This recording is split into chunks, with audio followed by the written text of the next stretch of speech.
I'd been driving for over 2 hours when the nightmare began. The anomalous behavior that would affect the area started as abruptly as a lightning strike. I felt strange and dissociated. Goosebumps rose all over my arms as a smell like ozone filled the air, filtering through the air vents in thick, invisible clouds. "I am so excited to see this," my girlfriend Alice cried happily in the passenger seat. "Do you know I have never seen a full solar eclipse before?" I glanced over, feeling nervous, yet Alice didn't seem affected in the slightest. I wiped my forehead, clearing the trickles of sweat that had begun forming there. "Do you smell that?" I asked, changing the mood abruptly. Alice glanced over at me, the smile falling off her face in the space of a moment. She shook her head. "No, smell what?" she said. I gave her a look of disbelief. The smell of ozone was so thick that I could almost taste it at the back of my throat. I repressed an urge to gag. I rolled down the windows. The breeze cleared out some of the smell, but I still caught hints of it even on the fresh currents of the air that streamed through the car. All around us, the slit wrists of the sky shone a cyanotic blue, covering the earth like a suffocating blanket. Mountain ranges loomed overhead, their sharp peaks hidden under fresh virgin snow. We planned to hike to the top of the highest peak before the solar eclipse began. "This whole place is so empty," Alice said, brushing a lock of blonde hair the color of platinum over her ear. "I can't remember the last time I saw a house." She took out her phone. She flicked on the screen before heaving a deep sigh. "And we get absolutely no service all the way out here. You better not get injured. We won't be able to call for help." I laughed nervously, wondering if she had just jinxed us. "You're the one who's accident-prone," I said, starting to relax slightly. The last trace of the foul ozone smell had dissipated by now. The clean mountain air and majestic landscapes rising all around us made the place seem like some kind of wonderland, far removed from the small suffering and agonies of daily life.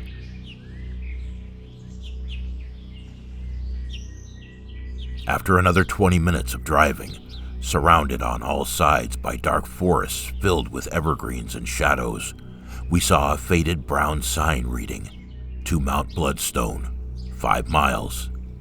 "Finally!" Alice cried triumphantly, her whole expression changing into one of excitement. "I've never been here before, but Caitlin told me this place has the best view in the country." As the mountain loomed in front of us like a crouching giant, I could see why. It towered over all the surrounding mountains, its sharp white peak stabbing upwards into the blue sky like a spire. Steep cliffs of light brown stone surrounded it on all sides. Untouched forests of maple, oak, and pine grew thick and vibrant on Mount Bloodstone's rocky soil. "We still have 4 hours until the eclipse starts," Alice said, looking down at her cell phone. The pavement suddenly ended, and the road turned into a snaking path of tread marks and loose stones. My SUV handled it easily, but it was slow going. A few minutes later, we broke out through the forests and thick brush that carpeted the land. On the driver's side stood a cliff of jutting rectangular stones, and a drop of hundreds of feet to a field of massive stones far below us if I accidentally veered off the narrow road. On the passenger's side, there was just smooth vertical walls of hard granite. "The parking area is supposed to be up ahead just a few miles," Alice said excitedly. I felt sickening waves of dread passing through my stomach as I glanced out the window at the steep drop waiting only inches away on my side of the car. I wasn't exactly terrified of heights, and I had no problem going on planes or roller coasters, but situations like this always sent butterflies fluttering through my chest and caused my feet to tingle with anxiety. It was the idea of unsecured heights, the realization that an accidental jerk of the wheel or a tire blowing out at the exact wrong moment could send us careening over the edge. "You're not nervous right now?" I asked. Alice only laughed. "Nope, I trust you, Brian," she said, putting a warm hand on my shoulder. Her soft skin reminded me of suede, unmarked and unlined. I still couldn't believe that such a beautiful girl wanted to be with me. We had been together for 3 months, and it had been one of the happiest periods I could remember. I looked over at her with love, taking my eyes off the road for a moment. Suddenly, it felt like all of the tires exploded at once, and the car began swerving wildly out of control, the steering wheel spinning wildly in my hands with a pull like a falling stone.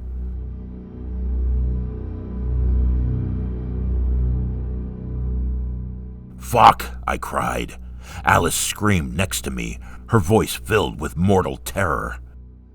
The SUV nearly swerved off the edge of the cliff when the metal rims caught on something and veered hard in the opposite direction. The vehicle swung hard into the rock wall on Alice's side. There was the tortured shredding of metal, the explosion of glass. Screams filled the car, but I didn't realize until later that they had come from my own mouth. My head flew forward, smashing hard into the steering wheel. I immediately tasted salty blood as I bit my tongue hard. My vision went white, and pain like lightning ripped its way through my forehead. Time seemed to spiral away into something strange and alien. Stunned, I sat there, not knowing what had happened. "Brian!" Alice's voice rang out from next to me, sounding muted and far away. I felt someone shaking my arm gently. "Brian, can you hear me?" I blinked fast, my vision starting to return to normal. My head felt like it was being pressed in a vice. A splitting migraine ripped its way through my skull. I groaned, raising my hands to my forehead.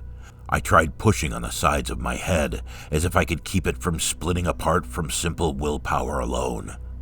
After a few moments, the pain subsided slightly.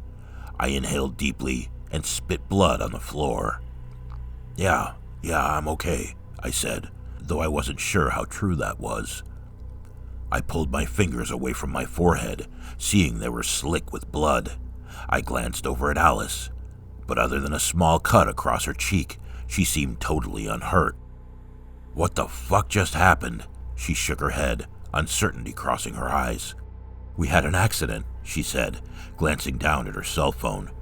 She tried calling 911, putting it up to her ear. She gave me a grim look and shook her head. "There's no cell phone towers anywhere around here. We're gonna have to walk to find help, or at least until we can find somewhere with cell phone reception." "An accident? With what? The goddamned air?" A rush of adrenaline pushed the pain away temporarily. I flung the door open, stumbling out of the SUV. I looked back on the dirt road that spiraled its way around the mountain and out of view, seeing the glint of steel. Confused, I started over in that direction. "Wait!" Alice yelled, quickly jumping out of the vehicle and sprinting to catch up with me. "You don't look very steady on your feet. Maybe you should sit down." "Look at this fucking shit," I cried, pointing to what lay stretched across the road, dug slightly into the dirt. Alice's eyes widened in understanding as she saw it too. Someone had set up a spike strip. The gleaming spikes of metal reaching up like claws still had pieces of my shredded tires caught in their sharp points.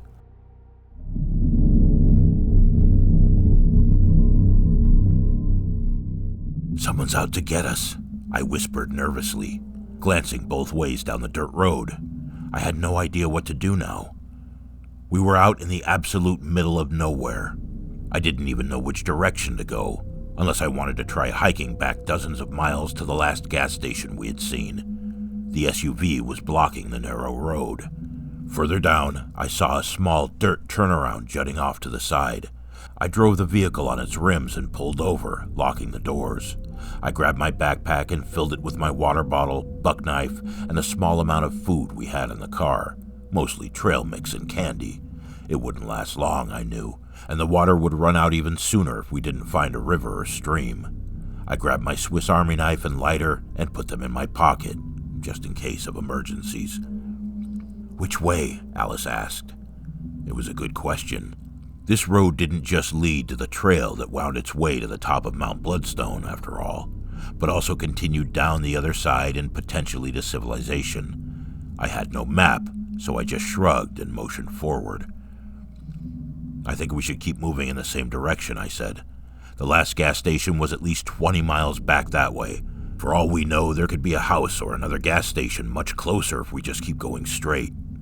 It was weak logic, and I knew I was grasping at straws, but at the moment, straws were all we had. Alice grabbed her backpack and, side by side, we started hiking up the winding road that ascended the steep slopes of Mount Bloodstone.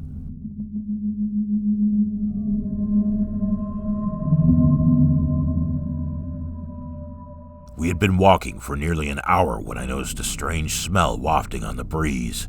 It was an overwhelming smell of ozone, thick and cloying, just like I had noticed earlier. I nearly gagged, bending over. "Oh God, what is that?" I asked. "It's like a chemical factory is nearby or something." Alice just shook her head. From the nearby forest, a cacophony of branches snapping and trees falling started reverberating all around us. When I first heard it, it sounded distant.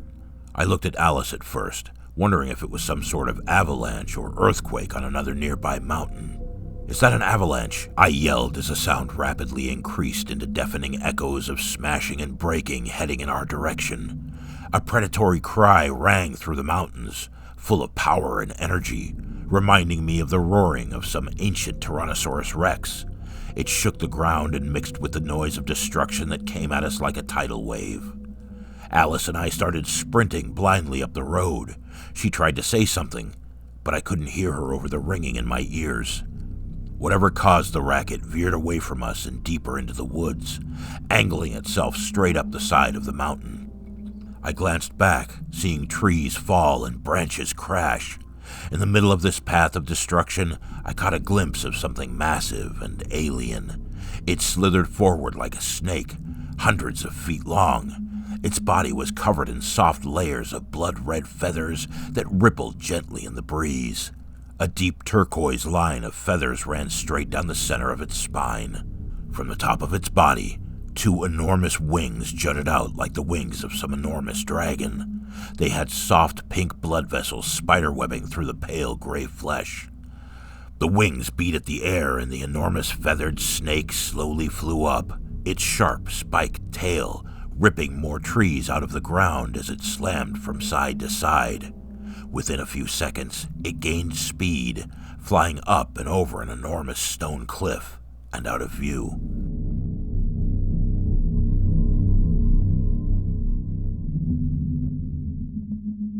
The world seemed to go silent as the beast disappeared, the echoes of its destruction rapidly fading off into the valleys below.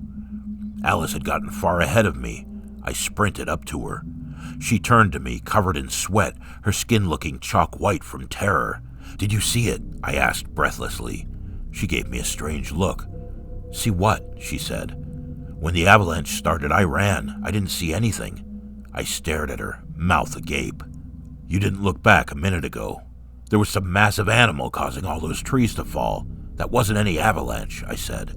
"It sounds absolutely batshit insane, but it looked like an enormous feathered serpent." "That's ridiculous, Brian," she said condescendingly.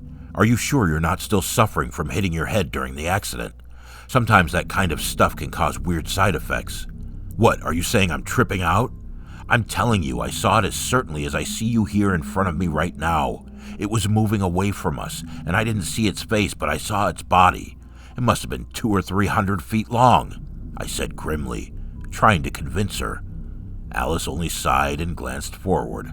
"We should keep going," she said. "We're going to want to get out of here before nightfall. It gets cold up in the mountains in April." "I've got my lighter," I said. "I'll start a fire if we need to. I'm not worried about that. I am worried about who the hell spiked my tires and why there's a giant snake slithering around the mountains, though." But deep down, I knew Alice was right. Regardless of whatever weird shit was going on around us, we needed to keep moving. I didn't want to be here after dusk either, but not because I was worried about the cold or about running out of food and water.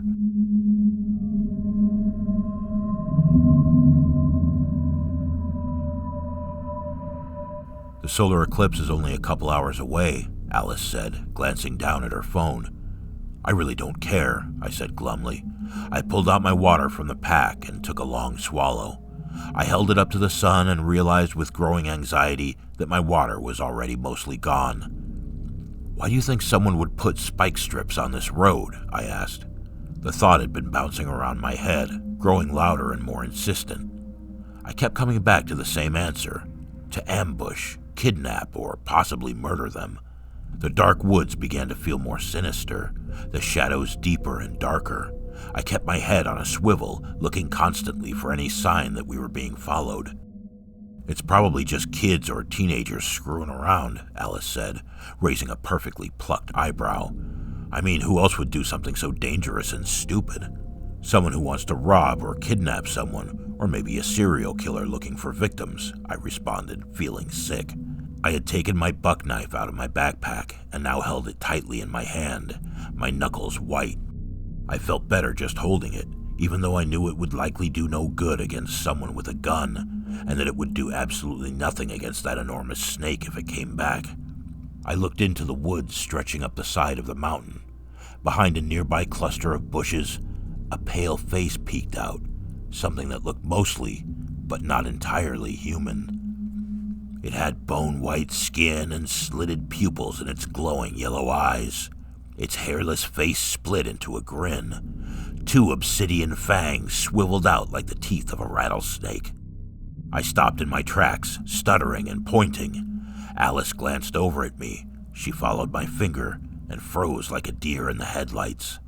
The creature hissed as it crashed through the bushes, its jaw unhinging and jutting forward like a snake's, its black fangs looking as sharp as needles. Its hiss grew into a gurgle. In the trees behind it, I saw more movement. More pale faces rising up, their slitted pupils radiating hunger and bloodlust. "Run!" I screamed, tearing off up the road without looking back to see if Alice would follow. On my left stood a drop of what must have been 1,000 feet down to a babbling river far below. The only possible escape was forward. I was already exhausted from my long hike, but I pushed myself forward with every ounce of my will until my head pounded and my vision turned white. I felt ready to collapse. I heard rustling from a thick cluster of brush up ahead. I tried moving past it as fast as I could. I saw a pointed reptilian head emerge from the leaves, the bone-white skin cracking as its lipless mouth split into a wide grin. Its fangs swiveled out, surrounded by dozens of smaller black teeth shaped like needles. It leapt at me, its scaled white body soaring through the air. I felt its sharp talons of fingers rip into my chest as it knocked me down to the ground. Kicking and swearing, I tried to bring the buck knife up into the thing's chest, but it grabbed my head and slammed it hard into the dirt road. My temple smashed into a rock with a cracking of bone. My ears rang as the world exploded into blackness. Everything spun around me, and then I was falling into eternal nothingness.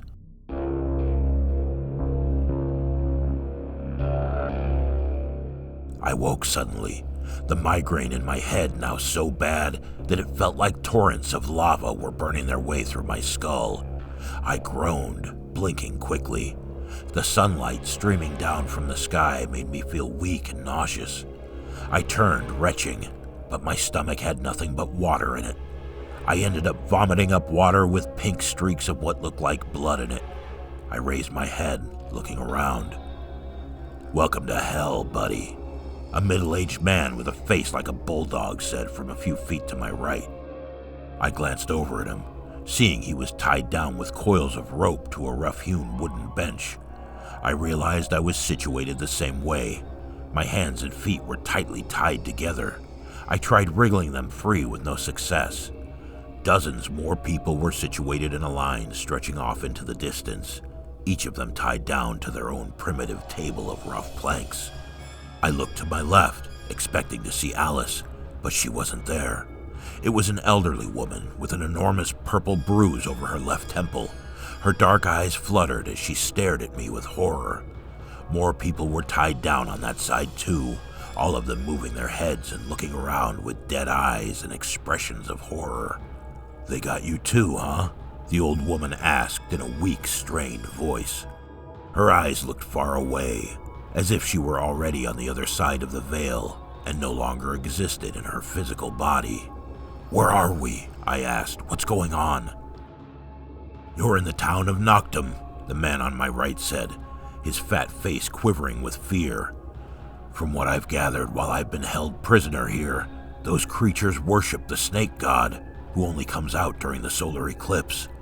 Apparently they feed him, and in exchange, he lets them drink his blood, which makes them immortal. They're not creatures, the old woman said. Those are people. I looked at her askance. If the situation weren't so grave, I might have even laughed.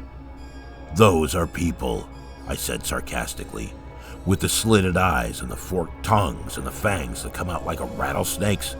I'm not sure our definition of people is the same thing. The woman just shook her head. You don't understand, she said. When they drink the blood of the serpent, they change. They started just like you and me. They're cultists. I raised my head and looked around, realizing that we were situated in what looked like an abandoned town cut into the forest near the peak of Mount Bloodstone. In the center, there was a church whose walls had so many holes that they reminded me of Swiss cheese. The exterior may have once been white, but it had turned gray with age. Vines and patches of dark mold grew over its wooden walls. Houses 2 and 3 stories tall were scattered randomly around us. Trees were growing through the walls of many, their branches and roots intertwining with the collapsing structure. All the glass of the windows had long ago been smashed and turned to dust. Many of the roofs had collapsed inwards. Bird nests and streaks of dirt covered the outside. Next to the dilapidated structures sat what looked like hundreds of cars. Some were apparently brand new, and others were so rusted and ancient that I couldn't even tell what make or model they were. They all had ripped open tires. Nocturne, huh? I asked. Do these people actually live here? It looks like this entire town is about to fall into the earth. I tried to think, to formulate some sort of plan. I had no idea how I could possibly escape this apparently hopeless situation. Then I felt a lump in my pocket, suddenly remembering the Swiss Army knife I had put in there. I struggled with the rope, moving my hands as close as I could. After a lot of effort, I managed to pull the Swiss Army knife free. The sky had begun to go dark. With horror, I looked up, realizing the solar eclipse had begun. The moon slowly ate the sun, and the feathered serpent would soon be here to drink our blood in celebration. Dozens of the transformed snake people filtered out of the collapsing houses, the church, and the surrounding forest as the eclipse rapidly progressed. They moved toward us in a circle. Among the crowd of monsters, I saw a few regular people with glassy eyes and the blank expressions of true believers. One of them was Alice. She held the hand of one of the abominations, its sharp talons wrapped in her soft fingers. When she saw me looking in her direction, she grinned. The superficial charm and charisma was gone now, revealing the cold, psychopathic determination underneath. My father, she said by way of explanation, looking at the abomination with clear love and adoration. He always said I would join the Holy Ones, that I would be able to drink the blood of Kukulkan. I only needed to bring my own sacrifice for the god, so thank you, Brian. Your death will allow me to rise into immortality, into eternity, into the endless procession of eclipses and feedings that will follow.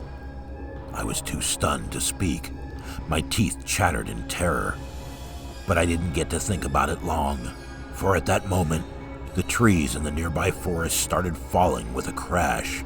An overwhelming smell of ozone filled the air, marking the coming of the strange beast. I heard an ancient, predatory roar that ripped its way through the mountains like thunder, and then the feathered serpent's body appeared through a patch of trees.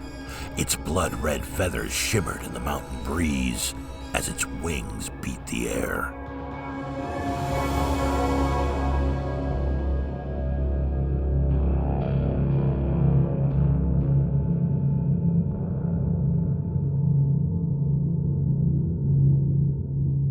I quickly ran my small Swiss Army knife over the rope, trying to cut my hands free, but the rope was thick and the knife dull. It was slow going, and under the stress of the moment and the wailing of Kukulkan, it became hard to think. As the eclipse neared its climax, the transformed snake creatures raised their heads to the sky. Their hissing grew louder as many voices mixed together until it rose into a wailing scream. As if called by the keening of his many followers, Kukulkan broke through the edge of the forest. He had eyes like pools of liquid flame in his enormous, monstrous face. 2 nose holes like those of a snake were situated in the center of his face, his jaw unhinged, showing off hundreds of razor-sharp teeth that glittered like opal. Inside that gaping mouth, in the place of a tongue, I saw a hairless, screaming human face with black sockets for eyes. The visage hidden inside the mouth of Kukulkan radiated pure insanity and agony, and I wondered if this was the true face of the serpent god, the face that had lived through countless eons and seen millions of eclipses. The feathered serpent lunged at the nearest of the more than 40 bound people, tied to wooden planks in the shape of crude sacrificial tables. He gnashed his shimmering, opalescent fangs together with a crack like a gunshot. Then he carefully closed his enormous mouth over the first of the sacrifices, a young woman who screamed in terror as the teeth closed in around her like a bear trap. The blood exploded from her body, covering the hairless, pale face inside the serpent's mouth. The face twisted in a silent scream, reminding me of some sort of monstrous, eyeless infant, its toothless mouth opened, hungry and waiting. Kukulkan drank with a disgusting sucking sound. As his teeth pierced her vital organs, he let the warm crimson fluid stream into his hungry mouth. I had nearly gotten my hands free by this point. Panicked, I cut as fast as I could, accidentally slicing a deep gash into my right hand, but my adrenaline was so high I barely felt it. Finally, with a surge of hope so powerful it felt like my heart might explode, I felt the rope give way. I sat up and began cutting the rope tying my legs down as Kukulkan moved closer, feasting on the next of the victims. The snake abominations had slowly gathered around the long body of the serpent god. As their fangs protruded like switchblades, I saw them biting deeply into the god's flesh and drinking the black ichor that leaked out from the many wounds. The sun flickered overhead like a dying comet as the eclipse neared its peak. The rope holding my legs gave way and I jumped up. An animal panic ripped its way through my chest. As I looked back, wondering if Kukulkan would see one of his tributes escaping and give chase. But the snake god was distracted by his feast of fresh blood. The eclipse had reached its zenith by this point, and the world had gone dark. The stars came out, twinkling like chips of white ice in the endless void. The wailing of the dying and the soon-to-die rang out like the cries of the damned from hell. I sprinted toward the forest. I was almost there when Alice stepped out from behind a tree, holding a large folding knife in her hand. Her eyes seemed as cold as empty space, as dark and lifeless as a black hole. "You're not going anywhere," she hissed through gritted teeth. "The god must have his fill." She ran at me with the knife raised high. Instinctively, I jammed the Swiss Army knife out in front of me, stabbing her directly in the neck. She gave a cry like a strangled rabbit. With the last of her strength, she swung the wicked blade at my arm. With a burning agony, I felt it slice deeply through the skin and muscle. Warm rivers of blood flowed down my arm, leaving ruby drops behind me on the ground of the dark forest. Alice collapsed to the ground, kicking and seizing. She grabbed at her throat, her eyes accusing and filled with a cold, furious hatred. I sprinted past her dying body. She choked on her own blood as it frothed and bubbled through the gaping hole in her throat. The cries of the dying and the predatory scream of the serpent god followed me down the side of Mount Bloodstone as I ran in a panic, still shell-shocked and dissociated, my head still screaming with a burning migraine from the many injuries I had suffered this day.